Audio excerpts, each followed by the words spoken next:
Hey guys, welcome to another video,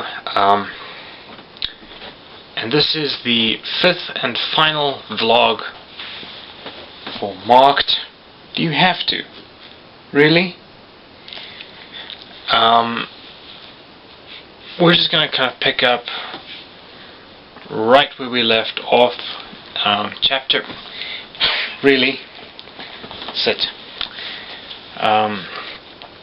So we ended off with chapter 24 last time. Chapter 25 is kind of the first description that we get of what happens when your body rejects the change, and frankly it is pretty brutal. It's established very early on that you only get two options after you're marked. You either change or you die, and in this case we get to see what happens when the latter incident occurs.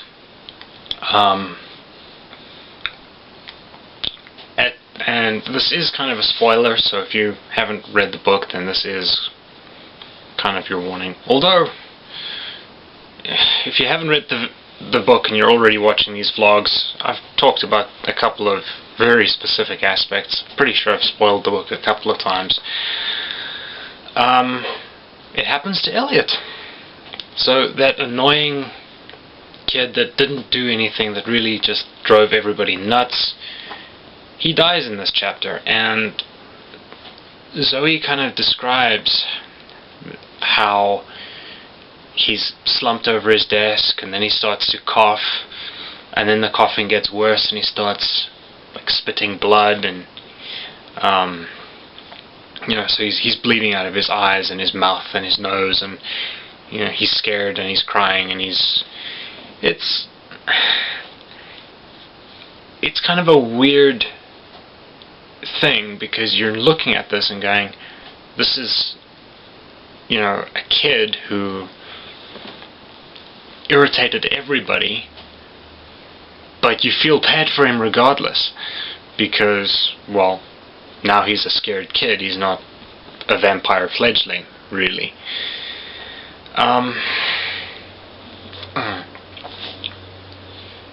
So he doesn't have any, he knows what's happening, but his whole reaction is, really? I'm trying to make a video. I'm trying to film. Sit. And stay sitting.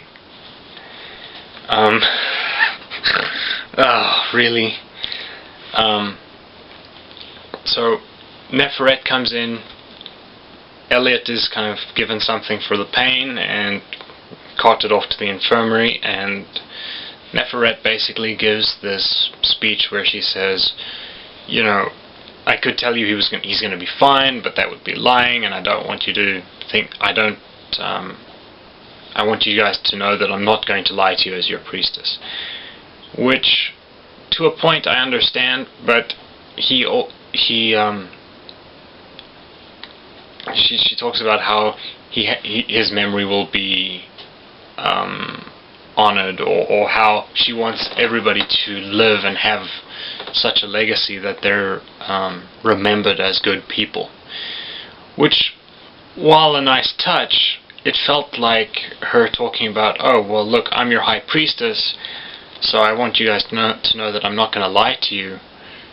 It did kind of come across as, oh, look at me, I'm so powerful, so, that's it.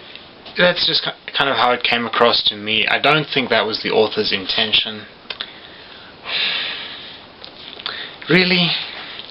Sit down and stop pestering. Sit still.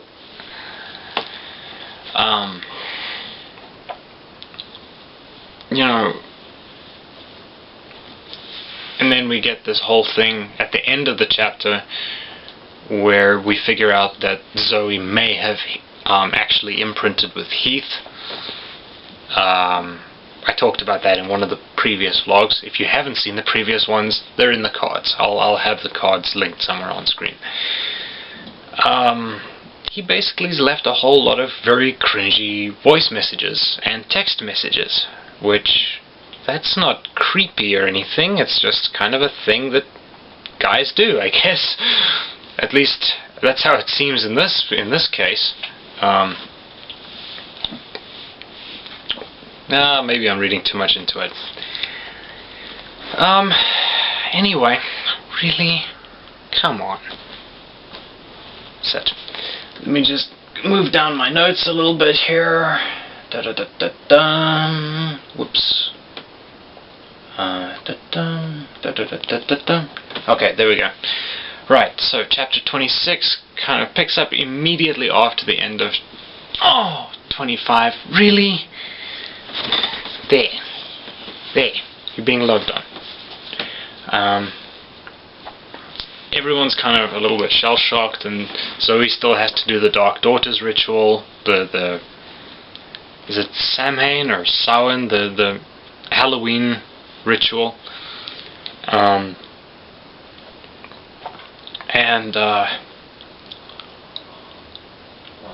It's kind of it's kind of ironic to me that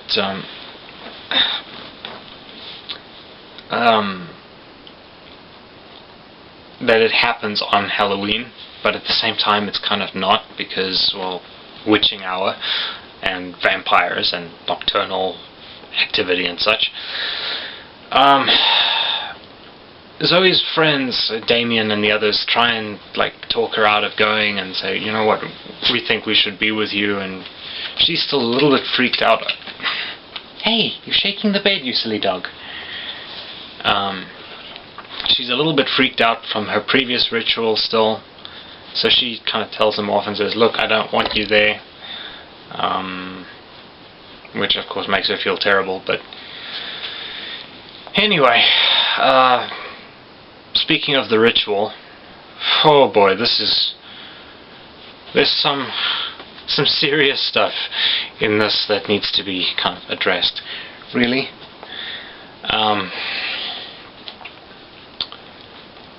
Aphrodite is, we've already talked about how she's the leader of the Dark Daughters, and as the ritual starts, she gives this whole speech about how 2 fledglings have died in the last couple of days, and yes, it's tragic, but she basically says, well, they were weak, and therefore they didn't deserve to be vampires, which, again, I could be kind of a little bit overly sensitive about this, but really what gives you the kind of authority or the right to really decide who deserves it and who doesn't? So there was that was kind of a thing.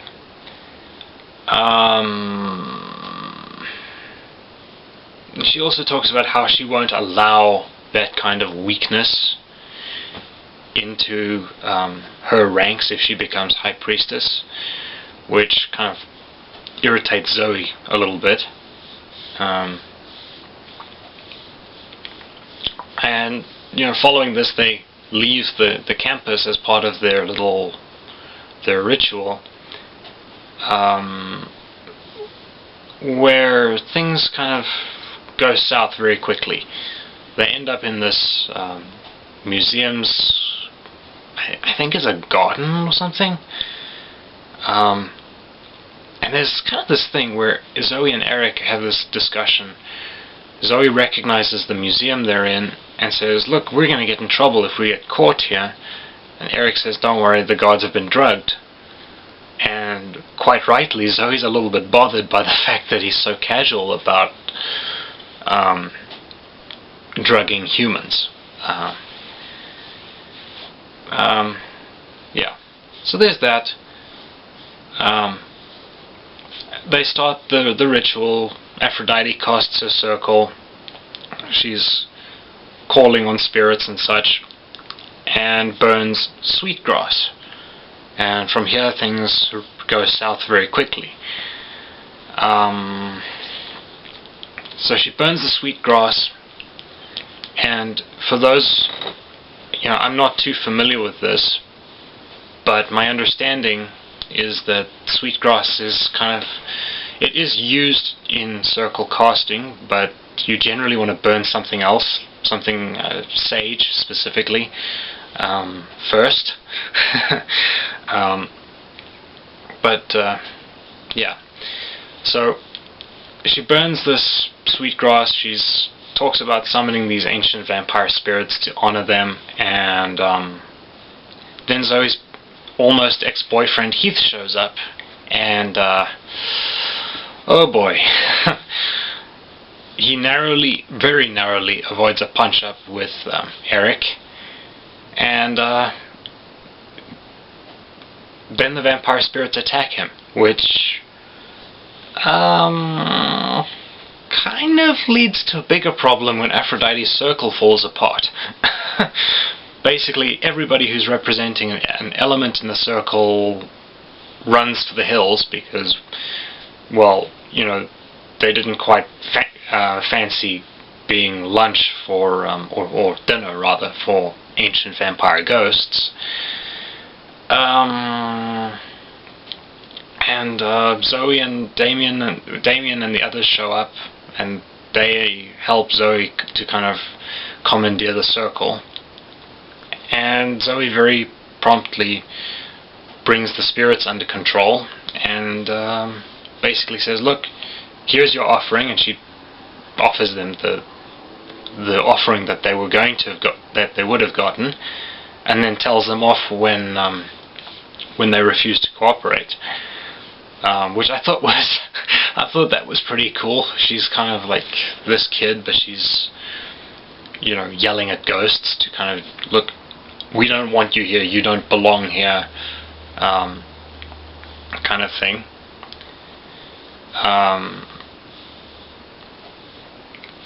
And from there we kind of get this thing where she banishes the spirits. I really didn't plan this very well.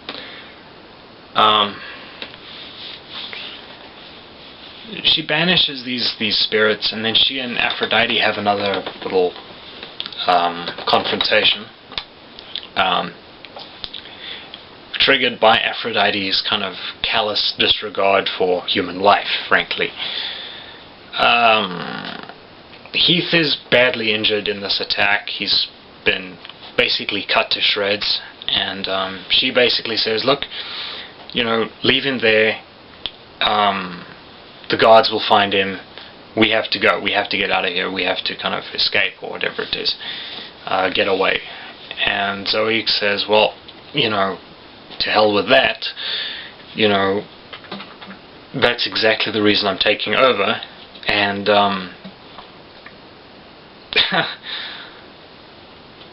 you know, Neferet kind of shows up.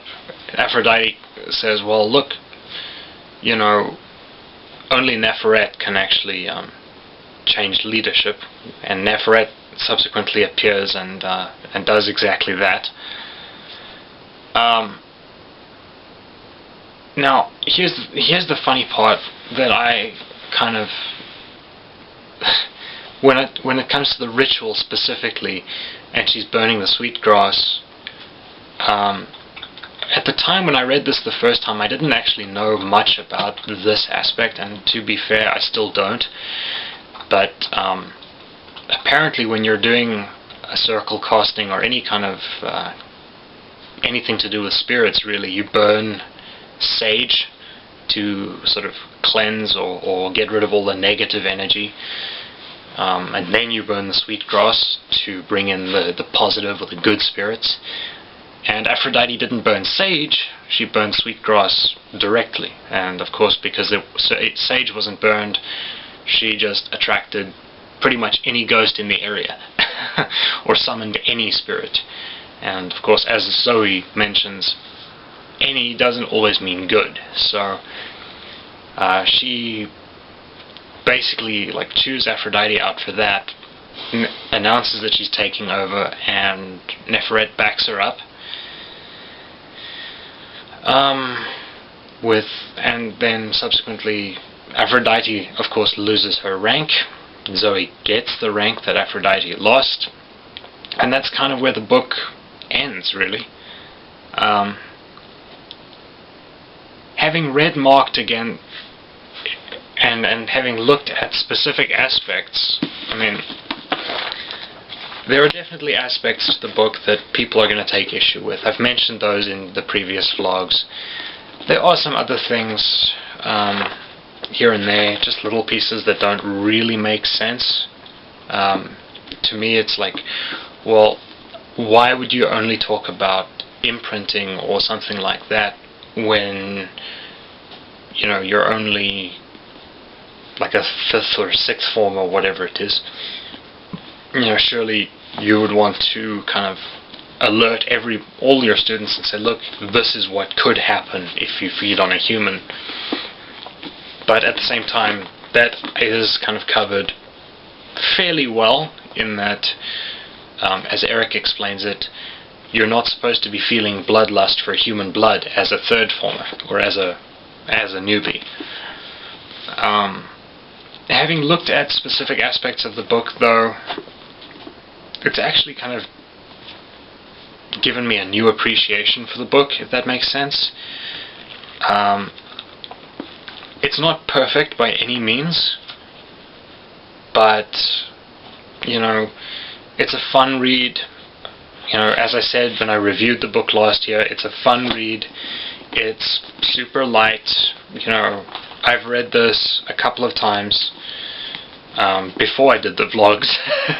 I actually got a whole lot of the House of Night books for Christmas last year, and I basically blasted through 5 books over the course of like 2 or 3 days. So if that doesn't give you an indication of just how good these books are, or how easy it is to read these, I don't know what will. Anyway, so that's Marked. It's not perfect, but, you know, having discussed sort of specific aspects, I can definitely see the appeal, and this one definitely feels a bit more like a sleeper series or a sleeper novel. I've actually got the 2nd book. Let me just grab that real quick. So for the next one, I don't actually know when the next set of vlogs is going to come out. The next book in the series is Betrayed. I reviewed this one as well.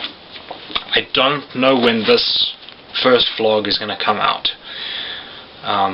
Things have kind of gotten a little crazy around here again, but I want to try something new with the vlogs for Betrayed, and going forward kind of changing the format a little bit, and just seeing if I can't make this a little bit more interesting, or a little bit more interesting, like visually speaking. I don't quite know how this is all going to work just yet, but hopefully it'll be a little bit easier to kind of work with, I guess, if that makes any kind of sense. I thoroughly enjoyed doing reading vlogs for Marked, and I'm looking forward to covering Betrayed and then the other books in the series as well as we go along. So, with all that said, thank you guys for watching.